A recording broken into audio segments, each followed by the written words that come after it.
Bonjour tout le monde. Ouais, effectivement, ça a été compliqué. J'ai 36 000... Oui, voilà, j'ai des questions par rapport à qu'est-ce que la sécurité dans le couple? Comment on devient sécurisé? Et comment on sécurise?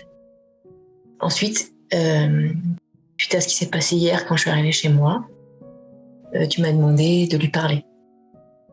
Mais comme il sait, on a eu ces discussions plein de fois, je me dis que c'est à moi de gérer ce truc. Je peux pas, c'est comme si je voulais posséder quelqu'un, tu vois. Et un être humain a le droit d'avoir des copines, et moi, chaque fois, mais je le souhaite pas tout ça. Mais ça me met dans un état, je veux dire direct, parce que je pense que suite à ce qui s'est passé, il y a 3 ans de ça, je l'ai pas su ouvertement, c'est que je l'ai su il avait laissé je sais pas quoi, un truc, bon voilà, en regardant des mails, j'ai vu des mails, c'est des mails qui m'ont fait beaucoup de mal, et depuis, parce que je t'assure que j'étais pas comme ça. À partir de là, j'ai commencé à fliquer. Jusqu'à ce qu'on fasse tabler en créé, jusqu'à ce que l'eau passe sous les ponts, mais j'ai l'impression que la confiance, en fait, en fait, j'ai tout le temps peur. Hein. Et hier, je sais pas, quand t'as parlé que tu terminais ma routine miracle là, en décembre, je suis allée voir un petit peu, il y a un truc sur les relations amoureuses, je sais pas comment ça s'appelle, et puis je vois, j'ai pas fait un EFT sur dans ma relation, je dois avoir confiance en moi. Si j'ai pas confiance en l'autre, c'est la confiance que je n'ai pas en moi finalement. Ça, je le sais. Mais ce que je veux dire, c'est que je tourne en rond, je suis dans une boucle et qu'en fait, j'en peux plus. Et après, encore un truc, c'est que tu as publié là, sur Instagram qu'il fallait accepter ces parties de nous. Et tu vois, dans ma routine miracle, là, sur le film qu'on doit se voir, moi, c'est ça, c'est que je suis en lutte permanente contre moi. En fait, j'accepte pas ni d'être jalouse, j'accepte pas ni d'être dépendante, j'accepte pas tout ça. Et après, il m'est venu hier soir en me disant, qu'est-ce que tu désires vraiment? Au départ, c'est toujours le couple. Oui, je veux un couple merveilleux et tout. Mais en fait, c'est pas ça. En fait, moi, ce que je veux, c'est de me sentir aimée. C'est qu'en fait, ce que je veux, c'est être l'unique. En fait, ce que je veux, c'est être la plus importante du monde aux yeux de mon mari. Et en fait, je l'ai pas. Alors, pourquoi est-ce que j'ai désir? Pourquoi je veux me sentir aimée et je me sens pas du tout aimée? Alors, je me dis, est-ce que c'est parce que tu te sens pas aimée? Bon, bref. Que moi, je ne m'aime pas et que j'aime pas, voilà. Bon, c'est un vrai cabrac. Mais oui, hier, c'était vendredi, en fait, cette histoire-là. C'est fou parce que tu peux j'ai passé de super moments, je suis allée à Marseille, je suis allée voir Anso, j'étais bien. Et là, je sais pas, je clique sur le téléphone, je vois un numéro, et je me dis, bon, c'est terminé, ça y est, il me ment, ça y est, il y a encore un truc, ça y est. Et en fait, donc, on a eu cette discussion. Et comme j'ai dit, j'ai mis une stratégie pour avoir la réponse. J'ai pas dit, ouais, je te flique, parce qu'il le sait, il l'a su, et que j'avais dit, j'arrêterai. Et donc, voilà, j'ai pris une stratégie. J'appelle quelqu'un sur le répertoire, hop, mon Dieu, ça tombe sur le même prénom que cette nana. Et là, il me dit, tu sais, c'est quelqu'un qui a 24 ans, qu'en fait, c'est quelqu'un qu'il a rencontré en stage, qu'il a eu envie de reprendre contact avec des gens. Et il s'est dit, cette personne-là, elle me semblait la plus à l'écoute. Voilà. Ils ont juste discuté, tu vois. Mais moi, je me mets dans un état. C'est ça, en fait, c'est mon problème à moi, quoi. Je me dis que c'est mon problème à moi. Ok. Voilà. Je rencontre quelqu'un. Ok. Ça, c'est moi, c'est l'autre personne. Ou je rentre, je suis jeune adulte, ou en tout cas, je suis une jeune femme. Et voilà, je suis là. À chaque fois que je rencontre quelqu'un, il y a une espèce de fusion qui se passe. Ok. Donc, cette expérience va créer des états émotionnels à l'intérieur de moi. Si l'expérience est belle, donc déjà, lorsque j'arrive sur le marché du célibat, j'arrive avec tout mon bagage du passé, c'est-à-dire les exemples de mes parents notamment, ce que j'ai vécu dans mon milieu familial. Mes parents, ma grand-mère, enfin mes grands-parents, les amis de mes parents, les parents de mes amis, tu vois. Tout ça va créer une identité et va créer quelque chose autour de moi. Un système de croyances et autres. Ça va me donner une teinte, une coloration.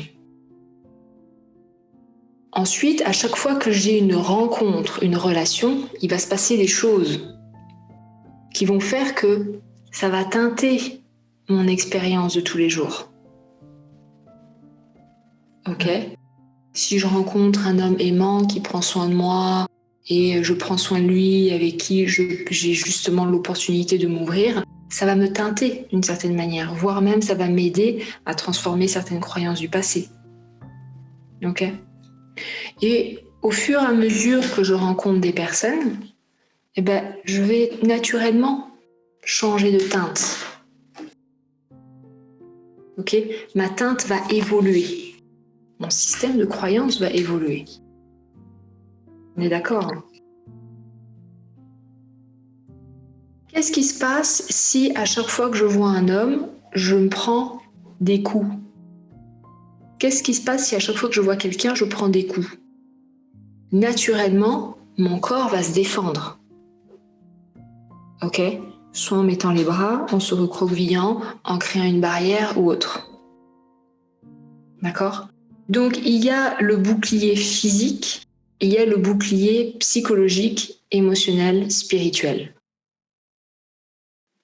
Si j'ai eu trop de déceptions, si j'ai assimilé, et justement j'aurais voulu qu'on fasse ça tout ensemble, si j'ai assimilé le lien à douleur, je vais naturellement créer un comportement pour me protéger. Donc je vais me dire cérébralement, mais il n'y a pas d'avantage, mais il n'y a pas d'avantage, mais il n'y a pas d'avantage. Si, il y a un avantage, ça protège. Ça protège d'une énième déception, d'une énième blessure, d'une énième douleur, d'un énième rejet, d'un énième « je me force à ». Ok. Dans ton cas à toi, quand elle a commencé sa relation, elle était comme ça. Ensuite, vous vous êtes fréquentés. Ok. Vous avez construit quelque chose, il y a eu des blessures qui ont fait que vous vous êtes rapprochés. Que vous le vouliez ou non, c'est surtout le fait de prendre soin de l'autre et le fait d'avoir à vivre des épreuves qui font qu'on se rapproche. Soit ça rapproche, soit ça éloigne. Et à un moment donné, il y a eu choc émotionnel. Il y a eu un truc à 3. Choc émotionnel. Ce choc émotionnel, il t'a fortement impacté.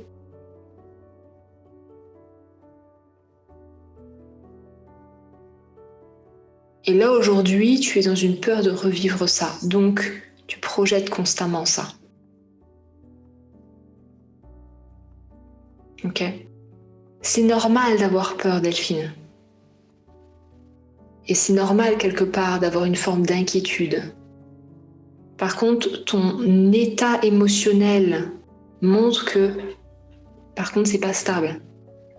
Tu vois, tu ne contrôles pas la chose. Et le problème, c'est que la confiance, c'est non seulement votre fondation, mais c'est aussi la fondation d'un couple. S'il n'y a pas de confiance en soi, mais la confiance au couple est en lien avec la confiance en soi. Très souvent. Mais on peut aussi, moi je sais que j'ai beaucoup développé ma confiance en moi grâce à mes partenaires aussi. Parce que j'ai toujours été extrêmement sélective dans les personnes qui rentrent dans ma vie. Et j'ai toujours eu des hommes encourageants et ils m'ont aidée dans ma confiance en moi. Tu vois ? Donc, soit il y a une forme de conscience quand même en ta valeur et en ce que tu veux avoir, ce que tu veux obtenir. Et dans ce cas-là, tu vas attirer à toi des personnes qui vont t'aider à grandir. Soit il va y avoir une forme de confiance entre l'un et l'autre.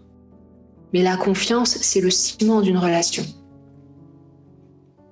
Donc là, la grande question, c'est est-ce que tu es capable de faire à nouveau confiance en cet homme-là ? Quand on rentre dans une relation, que vous le vouliez ou non, il faut accepter d'être déçu. Il faut accepter. C'est ce qu'il y a de plus dur dans une relation. C'est pour ça qu'il y a autant de personnes qui sont célibataires à notre époque et qui n'arrivent pas à tenir le coup dans une relation.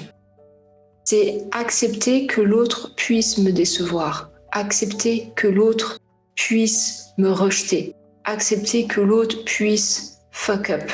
Accepter que l'autre puisse être infidèle. accepter que l'autre puisse me mentir. Une relation, c'est la vie.